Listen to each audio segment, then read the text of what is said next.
cooking. Yeah.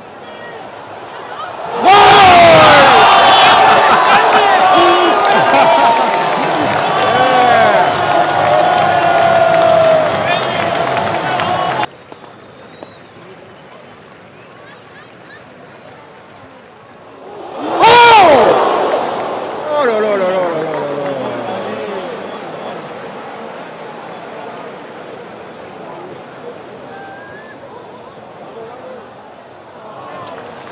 Aïe aïe aïe aïe aïe.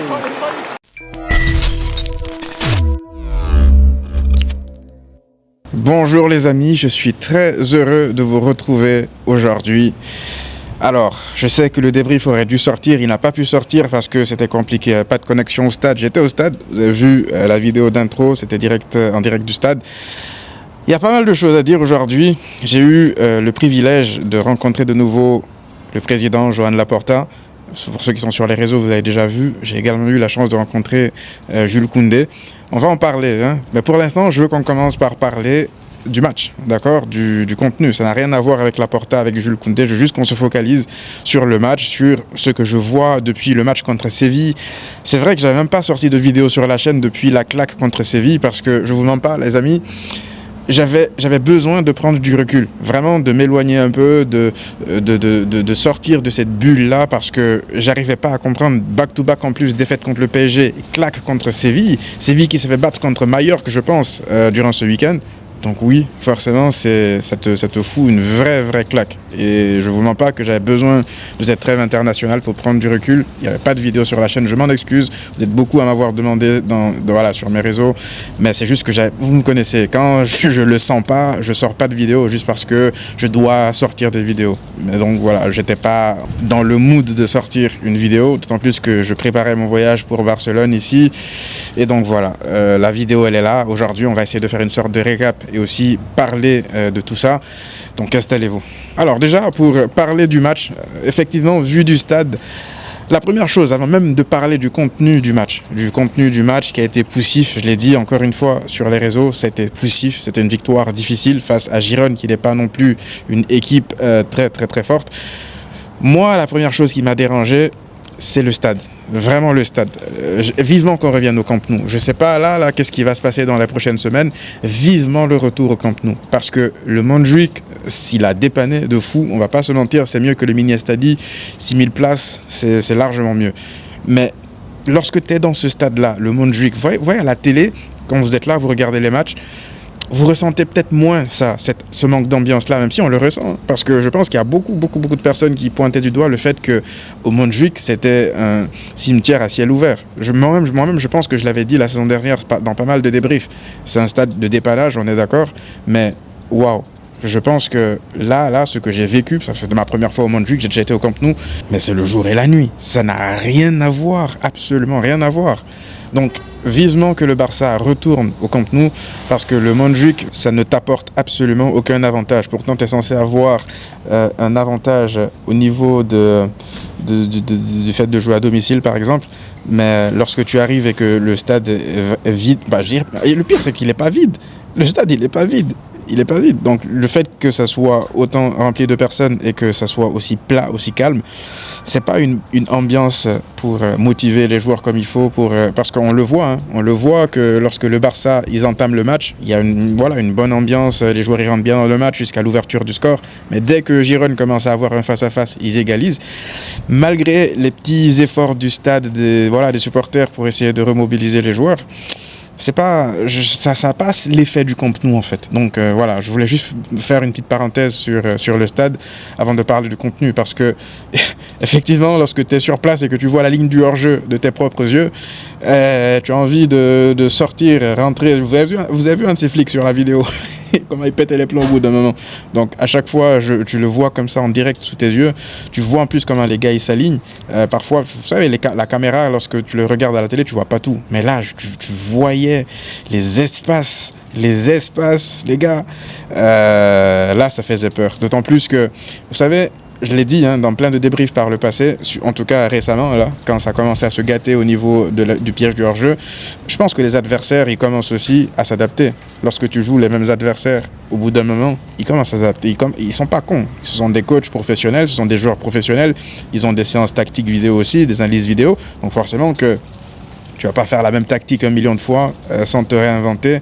Au bout d'un moment, ça va finir par être compris par les adversaires. Et je pense que peut-être que c'est ce qui est en train de se passer. D'autant plus que derrière, tu regardes sur le pressing, il n'est pas optimal.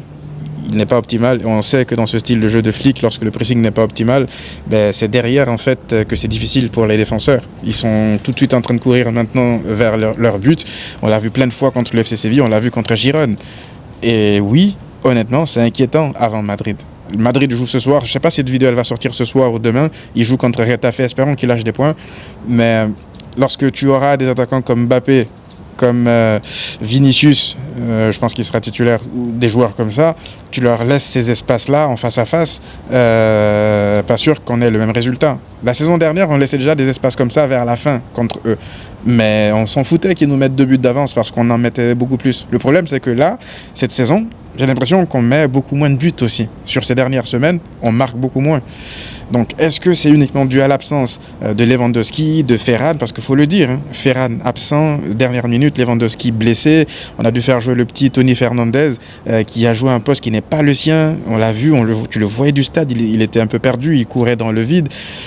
Ouais, donc les blessures, elles ont fait mal, mais on va pas non plus utiliser l'excuse de la blessure pour justifier, je veux dire, le fait de ne pas pouvoir marquer des buts face à Girone, sans non plus manquer de respect à Girone. D'autant plus que Lamine Yamal était sur la pelouse, Lamine Yamal qui n'était pas à 100%, je pense, et il a dû sortir à la 60e minute. Pedri aussi, qui est sorti à la 60e minute, peut-être qu'il n'est pas à 100%, donc physiquement, peut-être qu'il y a des petits ajustements encore à faire, mais ouais, je pense que offensivement, je vous dirais pas que ça m'inquiète autant que défensivement, mais moi, si on encaisse derrière, mais que devant, on a une multitude d'occasions pour les mettre au fond, je dirais pas que c'est bon, tout va bien, mais quand même, je suis prêt à vivre avec ça. Mais si on encaisse des face-à-face, la première période, le nombre de face-à-face que Girone a eu du stade, c'était choquant.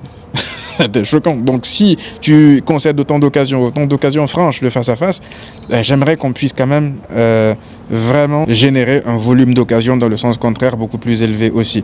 Mais c'est pas le cas, en tout cas sur ces derniers matchs. Donc après, contre le Paris Saint-Germain, 30 premières minutes, on s'est procuré un bon nombre d'occasions. Derrière, ça s'est gâté. Donc voilà, j'espère que là, ce match mardi contre l'Olympiakos, il me semble, j'espère que ça ira déjà mieux. Je sais pas, d'ailleurs, vous me dites dans les commentaires si on récupère des blessés, Ferran, tout ça. Mais ouais, l'effectif, les blessures, là, ça commence à s'enchaîner. Donc espérons que ça se fasse. Puis on a Araujo qui se réinvente en buteur. Je pense qu'il est rentré comme neuf. Vous me dites, j'ai pas suivi encore une fois parce que j'étais au stade, donc j'ai pas eu le temps de tout vérifier. Mais je pense qu'il est rentré au numéro 9. J'étais là, je me rappelle, je disais, mais qu'est-ce qu'il fout au poste de 9? Mais c'est parce que tout le monde est blessé. Donc tu es obligé de faire jouer Araujo en 9. Je pense que Araujo, même Xavi lui disait que... Je pense qu'il a été formé en 9, si je ne m'abuse, vous me direz. Mais il a déjà joué en 9 quand il était plus jeune. Il a des réflexes de numéro 9. On sait qu'il est à l'aise aussi à la surface de réparation, que ce soit pour mettre des têtes ou même marquer des buts. Et donc je pense que Flick a dû le remarquer aussi. Aux entraînements, il l'a testé, ça a porté ses fruits. Donc maintenant, le plus important, ça sera de retrouver les blessés le plus rapidement possible. On en a besoin et de retrouver aussi la confiance. Et ça passe aussi par une victoire dans un grand match. Et qui dit victoire dans un grand match parle de Classico. Donc j'espère que là, pour le Classico, déjà contre l'Olympiakos, ils vont se mettre en confiance. Je serai de nouveau au stade. J'espère voir une vraie bonne performance comme la performance contre Retafe, contre Valence et tout. J'espère voir un bon match du Barça. Honnêtement, ça fait un petit moment là. Je pense que vous aussi, c'est pareil de votre côté. Maintenant, j'aimerais vous parler de ma rencontre de nouveau avec Joan Laporta. C'est la deuxième fois que ça arrive. C'est toujours aussi fou, en fait, parce que on se rend pas compte là. Moi, en tout cas, je me rends pas compte, mais je vous l'avais dit, là, c'est comme la dernière fois. C'est toujours les mêmes émotions. Un homme que tu as vu en grandissant à la télé. Pour moi, vous savez, c'était quelque chose de limite virtuel. Ça n'existe pas. Ils sont trop loin. C'est des gens de télé. T'essayes de paraître normal, de pas paraître impressionné, mais c'est difficile. Ça reste Joan Laporta. Et pourquoi tu es à l'aise? C'est parce qu'il te met à l'aise. Il te met à l'aise. Il réussit, il t'accueille. Il est humain en fait. Il te pose des questions. Il s'intéresse. C'est Joan Laporta, c'est lui. Moi, la première fois, lorsque je l'ai rencontré en 2022, c'était déjà le cas. Et là, c'était pareil. C'est quelqu'un de très clivant dans la commune francophone Barça, voire même dans d'autres communes. Hein. Mais Joan Laporta, moi, je le disais avant même de le rencontrer en 2022, je le disais pour ceux qui suivent la chaîne, qui me connaissent, moi je suis un pro Laporta. Et pourtant, ça ne m'empêche pas de le critiquer lorsqu'il le faut. Je sais qu'il y a beaucoup qui ne jurent que par pro ou anti-Laporta. C'est soit t'es pro, soit t'es anti. Genre, tu peux pas être pro et sortir des critiques argumentées. Non, c'est soit t'es pro, soit t'es contre. C'est soit blanc ou noir. Non, moi, je suis pro Laporta. Je pense que vous le savez. C'est le président, en fait, c'est grâce à lui, en gros, que je suis tombé amoureux du Barça, grâce à Ronaldinho, grâce à l'équipe qu'il a créée, la Pep Team à l'époque. Et c'est grâce à lui, de nouveau, que j'ai repris goût à prendre du plaisir devant les matchs du Barça, comme ça. Donc oui, lorsque je le vois, pour moi, c'est un héros d'enfance. Il est loin d'être parfait, ça reste un être humain avec ses imperfections. Mais à titre personnel, je serai toujours reconnaissant par rapport à ce qu'il a fait pour le club. La situation financière dans laquelle il a pris le club versus aujourd'hui, tout n'est pas encore terminé, tout est loin d'être parfait, mais je ne peux qu'être reconnaissant. Après, chacun est libre d'avoir son avis sur lui. Il se fait tout le temps mettre des bâtons dans les roues. Le Barça se fait tout le temps mettre des bâtons dans les roues. On le voyait déjà avec Negreira. Qu'est-ce que je vous disais avec l'affaire Negreira? Je vous en ai parlé ici plein de fois. Je vous ai dit, ne tombez pas dans le piège. Si nous, on ne se défend pas, on ne défend pas notre club, n'attendez pas que les autres soient neutres et objectifs. Non. Donc c'est exactement la même chose qui est en train de se passer, même en interne maintenant, parce que c'est même pas que maintenant. Je pense que les gens qui suivent le Barça depuis toujours, vous savez, c'est un club très politique, très politisé. Donc l'ennemi, il vient aussi souvent de l'intérieur. Lorsque je vois là ce qui se passe avec la mairie, avec le stade, on voit le stade. Moi, je suis passé aujourd'hui, j'ai eu la chance également de faire un tour d'hélicoptère. J'ai vu le Camp Nou de haut. Alors, c'est évident, ça se voit qu'il est en travaux. Mais pour toutes les personnes qui l'ont visité de l'intérieur, parce que c'est ça le plus important. Certes, sur l'extérieur, tu vois les chantiers, les travaux et tout, tu te dis, il n'est pas prêt. Mais si les mesures de sécurité sont respectées, si la pelouse, elle est prête, s'il y a ce qu'il faut pour au moins, ne serait-ce qu'avoir une capacité réduite, où est le problème? Sauf que le problème, il y est parce qu'il y a des gens, leur intérêt, c'est que le Barça, sous Laporta en tout cas, ne revienne pas tout de suite au Camp Nou. Ça fait mal à son image, sa communication, son équipe de communication, elle était catastrophique, il s'en est débarrassé. Mais voilà, c'est lui le responsable, je l'ai dit, ça dans un space assez récemment. C'est lui qui prend les pots cassés et il l'assume. Après, évidemment, il y aura toujours des gens qui viendront te dire en commentaire, oui, tu dis ça parce que tu as eu l'opportunité de le rencontrer, Laporta, tu as des privilèges, etc. Oui. Non, je rigole. La vérité, pour ceux qui me suivent, sérieusement, vous le savez, il n'y a pas plus tard que quelques mois en arrière. Moi, vous savez, moi, j'hésite pas à taper sur lui lorsqu'il faut taper sur lui, de manière argumentée. Je suis juste pas là en mode, ah, on a perdu aujourd'hui, Laporta out. Non.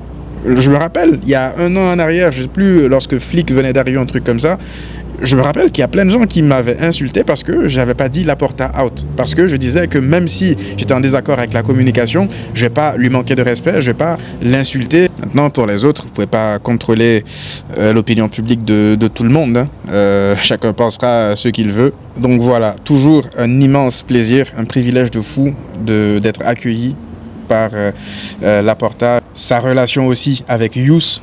Parce que je vois beaucoup de gens encore aujourd'hui qui doutent du fait que Youss soit pote avec Laporta. Je pense que vous ne savez pas à quel point Youss et Laporta ils sont proches. Vous pensez que là, moi, no name comme ça, je suis arrivé du jour au lendemain parce que... Non, c'est Youss. C'est Youss. Donc, que les gens pensent encore que c'est un mytho, oui, se fait passer pour l'ami de Laporta. Je pense que... moi, je suis allé au Maroc, je suis allé chez Youss jusque dans sa maison. Je pense que si vous le côtoyez dans la vraie vie, c'est parce que, je sais pas, c'est l'effet des réseaux sociaux. Les gens pensent connaître des personnes, ils ne les connaissent pas. C'est un mec, en fait, lorsqu'il va sur les réseaux, il se prend pas au sérieux. Si vous voyez Youss dans la vraie vie et vous le voyez sur les réseaux sociaux, vous vous dites, mais c'est pas possible, c'est pas lui. Ben, sur les réseaux sociaux, en fait, il arrive, il veut juste se défouler et il y a beaucoup qui tombent dans le piège. Après, ça part en insultes, etc., etc. Mais je pense que c'est ce qu'il aime. Il prend du plaisir à faire ça. Donc, qu'il continue comme ça. Mais pour le reste, franchement, dans la vraie vie, parce que c'est ça, c'est ce dont il s'agit, mais Youss, C'est quelqu'un d'incroyable. Donc merci à lui pour son aide, encore une fois, pour tout ce qu'il fait pour moi et pour le club aussi. Hein, parce que pensez pas, il est là pour les intérêts du club aussi. Tout ce qu'il dit à Laporta, tout ce qu'il conseille à Laporta, c'est pour les intérêts du club, pas pour ses intérêts personnels à lui. Donc voilà, j'aimerais enfin terminer par parler de Jules Koundé. J'ai eu également la chance de pouvoir rencontrer Jules Koundé à la fin du match. Ça n'avait aucun rapport hein, avec tout le reste. Là, c'était vraiment inattendu comme ça. Et là encore, là, vous voyez un joueur, tu le vois à la télé tous les jours. Tu peux pas t'habituer en fait à rencontrer du jour au lendemain physiquement comme ça et te dire et voir ça de manière normale en fait. Donc forcément que tu es impressionné. C'est Jules Koundé. Il était là, il discutait avec nous. C'est drôle parce que, anecdote, il y a une famille qui arrivait derrière nous, c'était au parking du stade.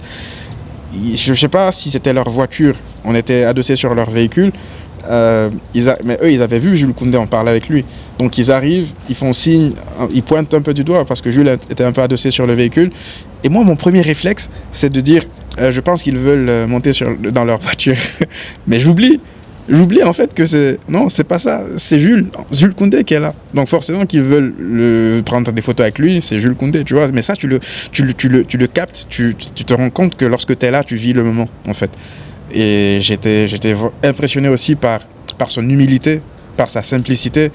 C'est vraiment un mec qui se prend pas la tête. Hein. Vous le voyez comme ça, il discute. C'est ça. Là, je commence à comprendre maintenant lorsque les gens ils rencontrent parfois des personnalités publiques et ils disent souvent la même chose. Ça n'arrive, c'est pas tout le monde, hein, c'est vrai, mais la plupart, en tout cas, lui, en tout cas, Jules, c'était comme, en fait, tu parles avec lui comme si tu parlais avec un pote que tu connais depuis toujours. Je me suis même permis de lui faire la blague, j'ai dit frérot, faut ramener la célébration au serpent là parce que tu la fais plus. Il a rigolé, tu vois, il dit mais on me le dit souvent d'ailleurs, oui c'est vrai, il faut que je la ramène. Vous voyez un peu, c'est juste n'importe quoi de pouvoir vivre des expériences comme ça. Je vous le fais aussi à vous, mais ouais, un athlète, un professionnel incroyable. Ouais, une personnalité de fou Jules, franchement. Respect. Tu ne peux que kiffer des gens comme ça. Donc je lui souhaite le meilleur au Barça pour le reste de sa carrière. Je me rappelle encore de son but contre le Real en Copa, sa célébration mythique là. Aïe, aïe, aïe. Vous voyez, tu vois quelqu'un en face et il y a tous ces souvenirs là qui remontent tout de suite comme ça. Ouais, beaucoup d'émotions et c'est ça a été une soirée en fait inoubliable. Heureusement qu'il y a eu la victoire à la fin parce que ça aurait laissé un goût amer quand même. Mais voilà, il y avait la victoire quand même au bout, donc c'était le plus important. Ça restera pour moi de très beaux souvenirs et j'espère qu'il y en aura d'autres à l'avenir, quoi. Et tout ça aussi, c'est grâce à vous sur la chaîne, la force que vous avez réussi à me donner au fil des années. Voilà, donc j'espère que c'est du contenu qui vous plaît. Je pense que avec les années, on est devenu aussi limite comme des proches, des amis. Donc lorsque je vis des choses comme ça, je vois qu'il y a beaucoup qui sont heureux pour moi. Donc ouais, ça me touche de fou. Donc je tiens à vous remercier, vous tous, franchement du fond du cœur. Donc voilà les amis, on se retrouve pour le débrief, j'espère, du match contre l'Olympiakos. Je ne pense pas que je pourrai sortir le débrief juste après le match parce qu'encore une fois, la connexion au stade c'est difficile. Mais je vais essayer de vous faire une sorte de vlog des actions du match commenté. Et puis peut-être si je ne suis pas trop fatigué après le match, je pourrais vous sortir le débrief un peu tard ou le lendemain matin, vous me direz. Donc voilà les amis, à très vite.